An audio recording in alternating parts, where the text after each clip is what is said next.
रोम के सबसे शक्तिशाली सेनापति की नींद हराम करने वाला वो कौन सा खौफ था जो आल्प्स की बर्फीली चोटियों को चीर कर आया था? 37 हाथी, 38,000 पैदल सैनिक और 8,000 घुड़सवार। यह कोई सामान्य सैन्य कूच नहीं था, बल्कि इतिहास का वो सबसे खतरनाक जुआ था जिसने दुनिया की सबसे बड़ी ताकत को उसकी नींव से हिला दिया था। हन्निबल बारका के सामने रोम का रास्ता बंद था। समुद्र पर रोमन नौसेना का कब्जा था और जमीन के हर रास्ते पर दुश्मन की फौज तैनात थी।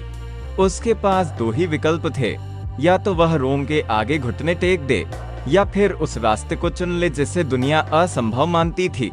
हन्निबल ने मौत के उस रास्ते को चुना जिसे आज हम आल्प्स के नाम से जानते हैं। 218 ईसा पूर्व की वो सर्दियां जब हवाएं चाकू की तरह शरीर काट रही थीं, हन्निबल की सेना ने आल्प्स की खड़ी चढ़ाई शुरू की। कल्पना कीजिए उन हाथियों की जो अफ्रीका की तपती गर्मी के आदी थे और अब वे बर्फ की उन दीवारों पर चढ़ रहे थे जहां इंसान के लिए भी सांस लेना दूभर था। यह अभियान महज सैनिकों का सफर नहीं था, यह एक क्रूर परीक्षा थी। हर कदम पर नीचे गहरी खाइयां थीं और ऊपर से गिरते बर्फीले तूफान। कई सैनिक बर्फ में दफन हो गए और कई जानवरों के पैर उन फिसलन भरी चोटियों पर टिक नहीं पाए। ये सब कुछ हन्निबल की आंखों के सामने हो रहा था, लेकिन वह रुका नहीं। उसके पास एक ही लक्ष्य था, रोम के उस सुरक्षा कवच को तोड़ना जिसे रोमन लोग अभेद्य मानते थे। इस सफर का सबसे कठिन दौर तब आया जब सेना उतराई पर थी। एक जगह रास्ता पूरी तरह बंद मिला। सामने चट्टान की विशाल दीवार खड़ी थी और आगे बढ़ने का कोई जरिया नहीं था। कहते हैं कि हन्निबल ने वहां एक ऐसी तकनीक अपनाई जिसे आज भी इतिहासकार एक रहस्य मानते हैं।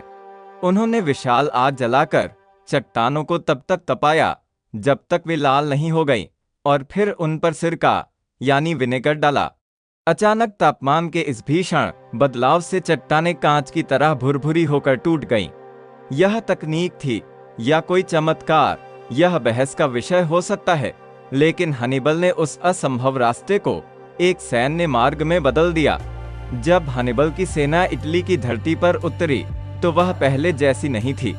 स्पेन से चली उस विशाल फौज में से अब केवल आधे सैनिक ही जीवित बचे थे। हाथी लगभग खत्म हो चुके थे, लेकिन हन्निबल ने जो हासिल किया वह संख्या बल से कहीं ज्यादा बड़ा था।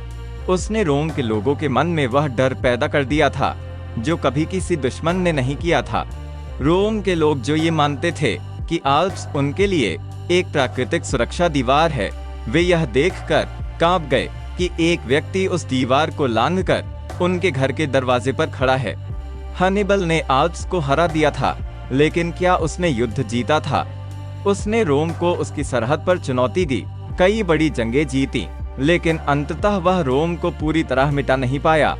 हन्निबल की यह कहानी हमें सिखाती है कि नेतृत्व का अर्थ केवल जीतना नहीं होता, बल्कि उन परिस्थितियों में भी आगे बढ़ना होता है जहां दुनिया हार मान लेती है।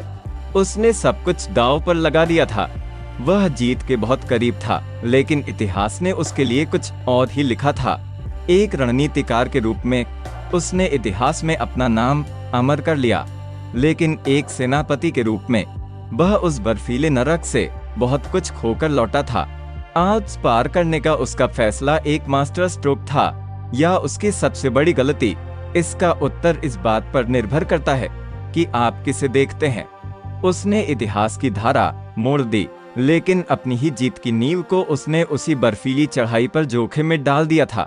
हन्निबल एक ऐसा नाम बन गया जिसने यह साबित कर दिया कि प्रकृति की सबसे बड़ी बाधाएं भी एक दृढ़ संकल्प के सामने छोटी पड़ सकती हैं।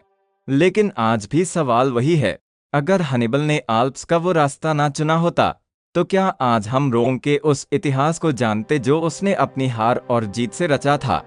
अगर हन्निबल के इस जुए ने इतिहास की दिशा ना बदली होती तो क्या आज का यूरोप वैसा ही होता जैसा हम देखते हैं? इस पर आपकी क्या राय है? क्या हन्निबल की यह जिद एक महान उपलब्धि थी या एक विनाशकारी भूल? अपनी थ्योरी हमें कमेंट्स में जरूर बताएं।